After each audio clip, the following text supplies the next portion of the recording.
తిరుపతి నుంచి జపాలి వెళ్ళే దారిలో ఇటువంటి పవర్ ఫ్యాన్స్ అయితే కనపడుతుంటాయి. ఇవైతే తిరుపతి అంతటా కూడా పవర్ అయితే సప్లై చేస్తుంటాయంట.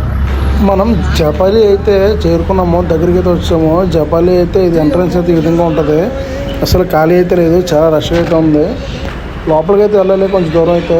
ఇక్కడైతే వెహికల్ అయితే పార్కింగ్ అయితే తీసుకుని, ఇక్కడైతే వెహికల్ పార్కింగ్ చేసుకోవడానికి అయితే ప్లేస్ కూడా లేదు, అంత రద్దీగా అంత రష్ అయితే ఉంది. ఇదే జపాలి స్టార్టింగ్ పాయింట్. ఇక్కడ నుంచి అయితే మెట్లు అయితే ఉంటాయి, ఒక 1/2 కిలోమీటర్ అయితే మెట్లు అయితే ఎక్కాలి.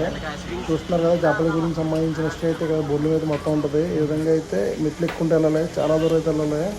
ఈ పక్కన మట్టి నుంచి కూడా వెళ్ళొచ్చు, కానీ అందరూ కూడా ఇక్కడ నుంచి వెళ్తుంటారు.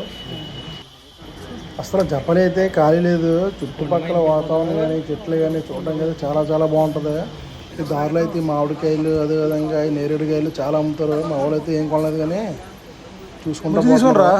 లాస్ట్కి అయితే మా పేదం అయితే మజ్జిగ తాదా అన్నాడు. మజ్జిగ అయితే తాగాం, మజ్జిగ తిప్పించారు మాయ. అయితే మజ్జిగ అయితే తాగాం, చల్లగా ఉంది, చాలా హాయిగా అనిపించింది. మొత్తానికి అయితే అలా నడుచుకుంటూ అయితే బయలుదేరాము. చుట్టుపక్కల అయితే లొకేషన్ చాలా చాలా బాగున్నాయి. అదే ఇక్కడ వర్షాకాలంలో కూడా వస్తే ఇంకా బాగుంటుందంట చూడడానికి. చెట్లు, పెద్ద పెద్ద చెట్లు, దారి మార్గం అయితే చాలా చాలా బాగుంది.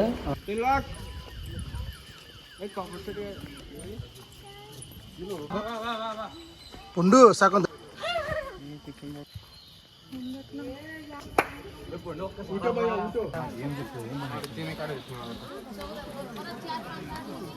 మొత్తానికి టెంపుల్ దగ్గర అయితే వచ్చేసాం. టెంపుల్ అయితే అసలు ఖాళీ అయితే లేదు. అమ్మ బాబాయ్, చూడడానికి అయితే చెట్ల మధ్యలో చాలా చాలా బాగుంది జపాలి ఆంజనేయ స్వామి టెంపుల్.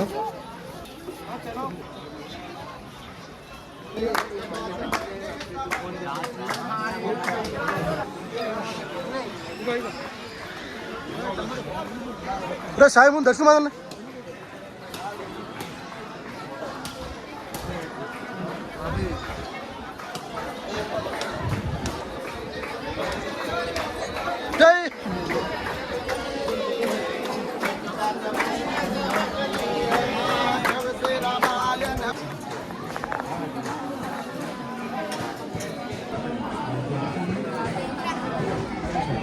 లవ్ టు చెప్పండి.